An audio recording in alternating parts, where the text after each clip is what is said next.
qu'en diriez-vous si nous pouvions voyager de manière différente? Réinventer le transport en commun. Nous pourrions nous rendre à notre destination encore plus rapidement et ceci en utilisant une énergie fascinante à moindre impact sur l'environnement. Eh bien, c'est exactement ce que nous proposent les trains à lévitation magnétique.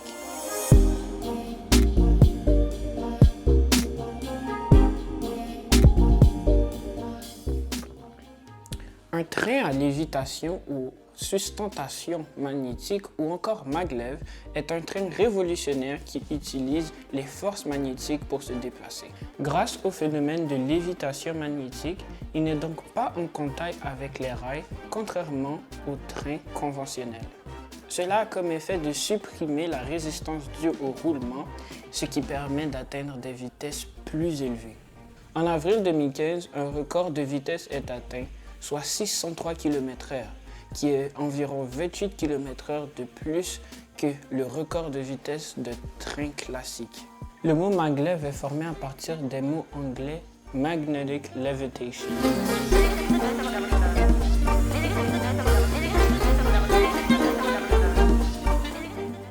Les trains maglev ne sont pas nécessairement une nouvelle invention. C'est une technologie sur laquelle des chercheurs et ingénieurs travaillent depuis quelques années. Ils le perfectionnent et l'améliorent au point où nous sommes à un point satisfaisant aujourd'hui et il pourrait être notre moyen de transport quotidien dans quelques années. Tout commença lorsque l'Allemand Hermann Kepler fit des recherches sur les trains à lévitation magnétique en 1922 et déposa un brevet le 14 août 1934. Par contre, il dut arrêter ses travaux à cause de la Deuxième Guerre mondiale. Plusieurs avancées se sont faites à partir de là. Entre autres, en 1962, le Japon se lance dans des recherches sur le maglev et bat régulièrement de nouveaux records de vitesse. L'Allemagne, elle, reprendra ses recherches en 1973. Le premier maglev à transporter des passagers est le Transrapid 05 allemand. Voici quelques autres événements qui se sont déroulés.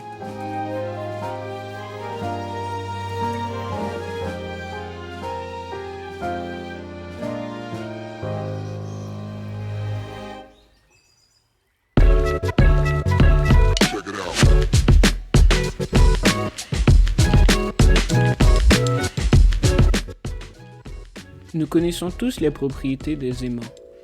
Les semblables se repoussent et les contraires s'attirent. Les trains à lévitation magnétique font usage de cette propriété pour léviter au-dessus des rails. Il existe 3 types de trains maglev. Trains à sustentation électrodynamique ou EDS, principalement utilisés par les Japonais.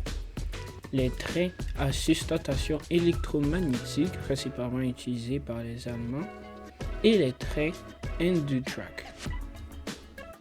Les trains EDS utilisent des aimants supraconducteurs, ce qui signifie des aimants congelés à des températures extrêmement basses et elles sont placées sur les côtés du train. Elles interagissent en alternance d'attraction et de répulsion avec les aimants de pôle nord et sud aux côtés de la piste, ce qui permet au train de s'élever jusqu'à 10 cm au-dessus du sol. La propulsion est assurée par les aimants au bord de la piste qui sont contrôlés pour changer de nord à sud et vice-versa. Plus le changement se fait rapidement, plus le train va vite. Les trains EMS, le système utilisé pour le Transrapid, fonctionnent presque de la même manière. Les différences majeures sont que ces trains n'utilisent pas la supraconductivité et se lévitent différemment. Le corps du train est formé à ce que des aimants électromagnétiques soient placés en dessous du train.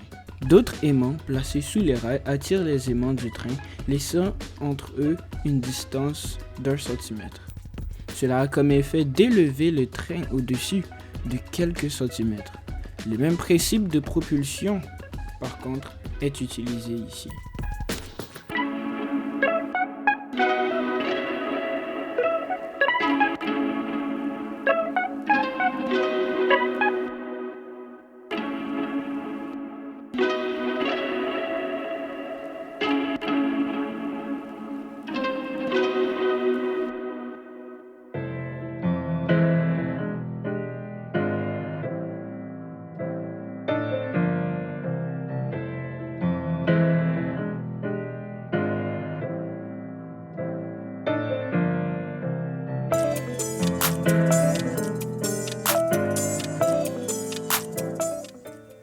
Voici une maquette que j'ai faite pour vous montrer comment les aimants peuvent faire léviter un train. Elle ne représente pas un des modèles, mais c'est juste pour vous montrer.